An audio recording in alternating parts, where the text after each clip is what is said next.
શ્રીમદ ભાગવત સ્કંદ 12 પાનો number 709। Shri ગણેશાય નમઃ, શ્રી સરસ્વતી નમઃ, શ્રી ગુરુભ્યો નમઃ, શ્રી મહાપ્રભુજીને નમઃ, મારા ગુરુદેવ શ્રી વ્રજલાલ જીવનને નમઃ, શ્રી રામચંદ્ર ડોંગરે મહારાજને નમઃ।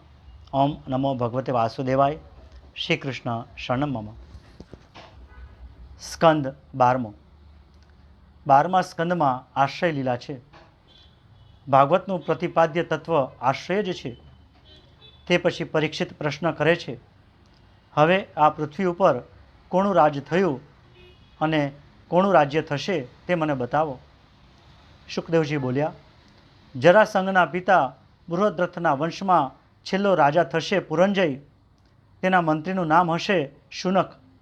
તે પોતાના સ્વામીને મારીને પોતાના પુત્ર પ્રદ્યુતને ગાદી ઉપર બેસાડશે। તે પછી આ ભરતખંડમાં નંદ, ચંદ્રગુપ્ત વગેરે રાજાઓ થશે। તે પછી અશોક નામનો રાજા રાજ્ય કરશે। ત્યાર પછી 8 યવન અને 10 ગોરા રાજાઓ રાજ્ય કરશે। કળિયુગના દુષ્ટ રાજાઓ ભારતના ટુકડાઓ કરશે, ભારતને છિન્ન ભિન્ન કરી નાખશે। કળીના દુષ્ટ રાજાઓ ગાયોનો વધ કરશે, પ્રજાનું લોહી ચૂસી પૈસા ભેગા કરી બંગલાઓ બાંધશે, બ્રાહ્મણો વેદ સંધ્યાહીન થશે। ભાગવતમાં કળિયુગના જે લક્ષણો બતાવ્યા છે તે આપણે પ્રત્યક્ષ જોઈ રહ્યા છીએ। કળિયુગમાં કુટુંબનું ભરણ પોષણ કરવું એ જ ચતુરાઈ લેખાશે અને કીર્તિ માટે જ ધર્મનું સેવન કરવામાં આવશે। હે રાજન, કળિયુગ પૂરો થવા આવશે ત્યારે ભગવાન ધર્મનું રક્ષણ કરવા કલ્કી અવતાર ધારણ કરશે। પૃથ્વી ઉપર અનેક મહાન રાજાઓ થઈ ગયા, પરંતુ બધા નાશ પામ્યા છે। કળિયુગમાં પુરુષો સ્ત્રીને વશ રહેશે, સ્ત્રીણાહ કલો નરાહ। તો મનુષ્ય તે ઉપરથી બોધ લઈ સ્વાર્થ માટે કોઈ પણ પ્રાણીનો દ્રોહ ન કરવો। 12મા સ્કંદમાં કળિયુગના દોષો અને તેનાથી બચવાના ઉપાયો બતાવ્યા છે। મોટામાં મોટો ઉપાય છે ભગવાન નામ સંકીર્તન।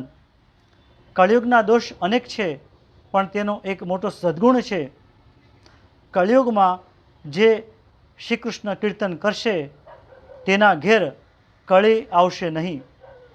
કળિયુગમાં શ્રી કૃષ્ણ કીર્તન સિવાય બીજો કોઈ ઉપાય નથી। શુકદેવજી પરીક્ષિત રાજાને કહે છે, હે રાજન, કળિયુગના દોષો ગણ્યા ગણા નહીં તેટલા છે। કળિયુગના દોષોનો ભંડાર છે, પણ તેનો એક મોટો ગુણ છે કે કળિયુગમાં શ્રી કૃષ્ણનું કીર્તન કરવાથી જ મનુષ્ય સર્વ સંગથી છૂટી, સર્વ પાપોથી છૂટી પરમાત્માને પામે છે। સતયુગમાં વિષ્ણુ ભગવાનનું ધ્યાન કરવાથી જે મુક્તિ મળતી, ત્રેતાયુગમાં મોટા મોટા યજ્ઞો દ્વારા ભગવાનની આરાધના કરવાથી અને દ્વાપર યુગમાં વિધિપૂર્વક વિષ્ણુની પૂજા સેવા કરવાથી જે ફળ મળતું, તે ફળ કળિયુગમાં ભગવાનના નામનું કીર્તન કરવાથી મળે છે, ભગવાનના નામનો જપ કરવાથી મળે છે। મળતી વેળાએ લોકોએ પરમેશ્વરનું ધ્યાન કરવું, એટલે ભગવાન તેને પોતાના સ્વરૂપમાં લઈ જાય છે। હે રાજન, તમે મરવાની તૈયારીમાં છો, તમારા હૃદયમાં કેશવ ભગવાનને સ્થાપી દો, એટલે પરમ ગતિને પામશો। શુકદેવજી કહે છે, હે રાજન, જન્મ અને મરણ એ શરીરના ધર્મ છે, આત્માના નથી। તેથી હું મરી જઈશ એવી પશુબુદ્ધિ ત્યજી દો। આત્મા અજર અને અમર છે। ઘડો ફૂટી જતાં તેમાંનું આકાશ બહારના વ્યાપક મહાઆકાશ સાથે મળી જાય છે, તેમ મરણ પામતા જીવ બ્રહ્મરૂપ થાય છે। શુકદેવજીએ પરીક્ષિત રાજાને આજ્ઞા કરી છે, રાજા, આજે છેલ્લો દિવસ છે, તક્ષકને આવવાનો સમય થયો છે।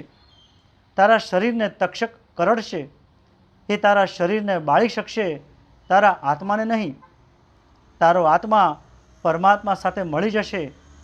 રાજા, આ શરીરથી તું જુદો છે, આત્મા પરમાત્માનો અંશ છે, તક્ષક તેને કરડી શકશે નહીં। હવે અંતે હું તને મહાવાક્યનો ઉપદેશ આપું છું। અહ બ્રહ્મ પરમ ધામ, બ્રહ્માહમ પરમ પદમ। હું જ પરમાત્મા રૂપ બ્રહ્મ છું અને પરમ પદ રૂપ જે બ્રહ્મ છે તે પણ હું જ છું એમ વિચારી તારા આત્માને બ્રહ્મમાં સ્થાપી દે. કાળ તક્ષક એ શ્રી કૃષ્ણનો જ અંશ છે. શરીર નાશવંત છે, આત્મા અમર છે. હવે કાંઈ વધારે સાંભળવાની તારી ઈચ્છા છે? તારી કાંઈ ઈચ્છા હોય તો બોલ, કારણ કે જ્યાં સુધી હું અહીં છું ત્યાં સુધી તક્ષક અત્રે આવી શકવાનો નથી. પરીક્ષિત રાજા શુકદેવ મુનિને કહે છે, હે ભગવાન, હે ગુરુજી, તમે મને વ્યાપક બ્રહ્મના દર્શન કરાવ્યા છે. હું નિર્ભય થયો છું. શ્રીમદ ભાગવત શ્રવણના 5 ફળ છે: નિર્ભયતા, નિઃસંદેહતા, હૃદયમાં પ્રભુનો સાક્ષાત પ્રવેશ, સર્વમાં ભગવત દર્શન અને પરમ પ્રેમ. એ સર્વ મને પ્રાપ્ત થયા છે. હે ભગવાન, ભાગવતનો પ્રથમ સ્કંદ સાંભળી મને પરમાત્માના જમણા ચરણના દર્શન થયા. બીજો સ્કંદ સાંભળી પરમાત્માના વામ ચરણના દર્શન થયા. ત્રીજો અને ચોથો સ્કંદ સાંભળી પરમાત્માના બંને હસ્તકમળના દર્શન થયા. પાંચમો અને છઠ્ઠો સ્કંદ સાંભળી પ્રભુના 2 સાથળોના દર્શન થયા. સાતમો સ્કંદ સાંભળી કટિભાગના. આઠમો 9મો સ્કંદ સાંભળી પ્રભુના વિશાળ વક્ષસ્થળના દર્શન થયા. 10મો સ્કંદ સાંભળી પ્રભુના મુખારવિંદના અને 2 નયનોના દર્શન થયા. અને 11 સ્કંદ સાંભળી શ્રીનાથજીનો ઊંચો કરેલો હાથ મને દેખાય છે. 12 સ્કંદની કથા સાંભળી મને લાગે છે કે મારા ઠાકોરજી 2 હાથ ઊંચા કરી મને બોલાવે છે. હવે હું મારા પ્રભુનું ધ્યાન ધરું છું. હું તેના આશ્રય છું. મારા પ્રભુનું સ્વરૂપ મને સર્વત્ર દેખાય છે. હવે હું ભગવાન પાસે જવાનો છું. હું કૃતાર્થ થયો છું. જુઓ, તેઓ મને બોલાવી રહ્યા છે. મહારાજ, તમે કથા નથી કરી પણ મને શ્રી કૃષ્ણના દર્શન આપે કરાવ્યા છે. આખું જગત બ્રહ્મરૂપ છે તેવા દર્શન આપે મને કરાવ્યા છે. તક્ષક જગતથી ક્યાં જુદો છે? તક્ષક પણ બ્રહ્મરૂપ છે. આપના ચરણમાં હું વારંવાર વંદન કરું છું. આપે મારા ઉપર મહાન કૃપા કરી છે. શુકદેવજી કહે છે, રાજા, તું કૃતાર્થ થયો છે. રાજા, તારા લીધે મને કૃષ્ણ કથા કરવાનું મળ્યું. રાજા, તારા લીધે મને પ્રેમમાં તન્મયતા થઈ. મારા હૃદયમાં શ્રી કૃષ્ણ આવીને બિરાજ્યા. રાજા, આગળનો પ્રસંગ જોવાની મારી ઈચ્છા નથી. રાજા, હજુ તારા મનમાં કાંઈ શંકા હોય તો પ્રશ્ન કર. રાજા, હું બ્રહ્મનિષ્ઠ છું. તક્ષક અત્રે આવે અને મારી નજર પડશે તો તક્ષકનું ઝેર પણ અમૃત બની જશે. પરીક્ષિતે ગુરુદેવને વંદન કરીને કહ્યું, મારા મનમાં હવે કોઈ શંકા રહી નથી. તમારા પ્રતાપે હું નિર્ભય થયો છું, નિર્લેપ થયો છું.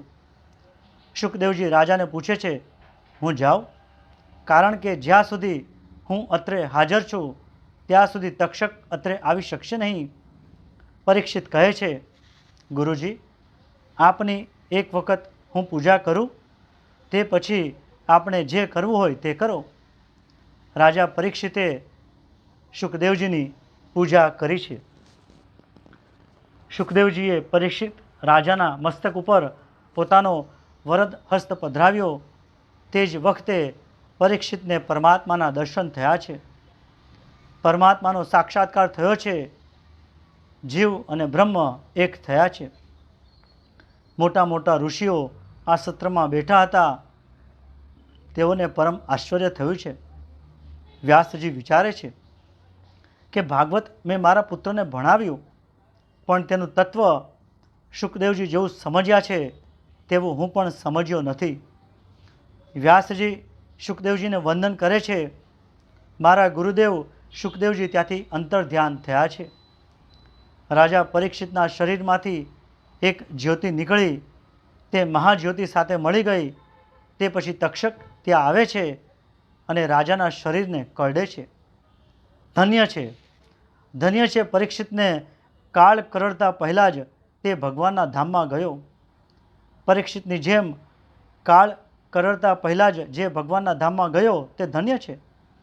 સુતજી કહે છે, હું તે વખતે ત્યાં બેઠો હતો પરીક્ષિતનો મોક્ષ મેં નજરે જોયો.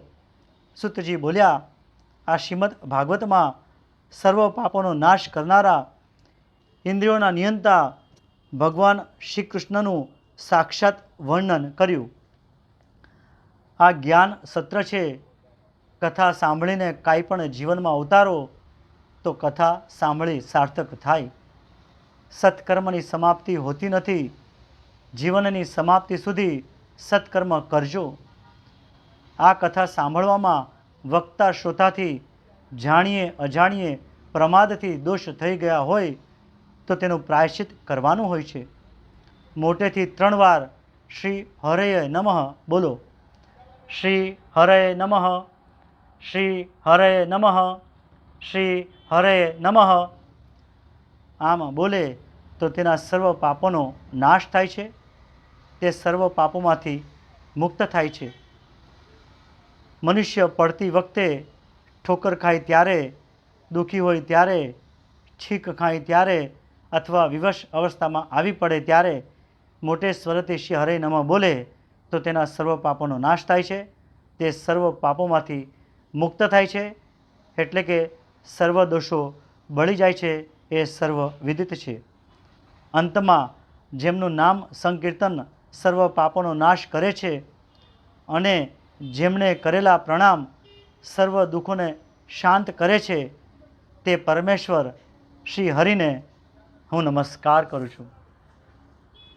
અહીંયા 12મા સ્કંદનું સમાપન થાય છે.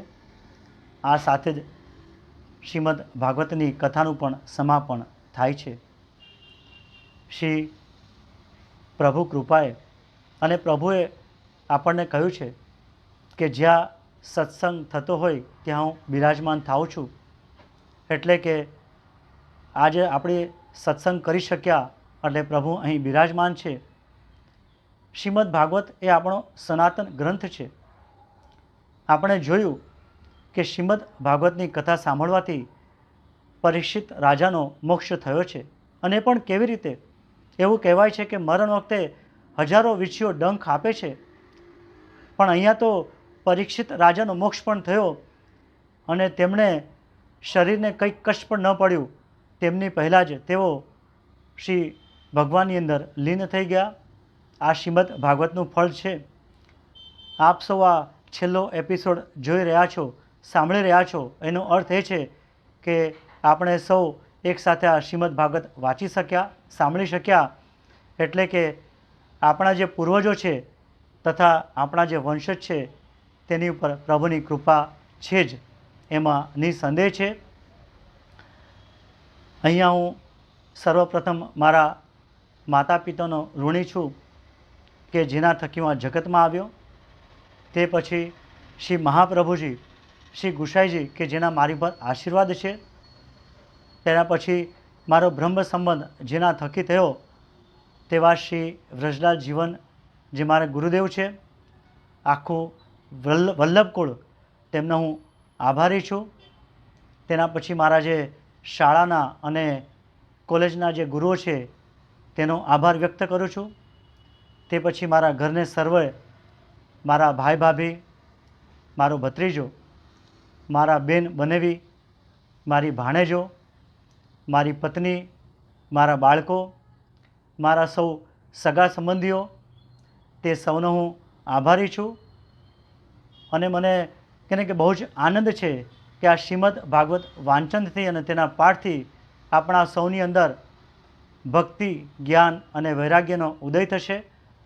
આપણને સૌને જીવન કેવી રીતે જીવવું તેની આપણને સૌને સમજ પડશે અને પ્રભુનો સદા આપણી માટે આશીર્વાદ રહેશે. એવા શ્રીમદ ભાગવત કે જે સાક્ષાત શ્રી કૃષ્ણનું સ્વરૂપ છે, આપણે સૌ સાથે મળીને તેની આરતી ઉતારીએ. ચાલો સર્વે આવતા એપિસોડમાં આરતીના દર્શન કરીએ.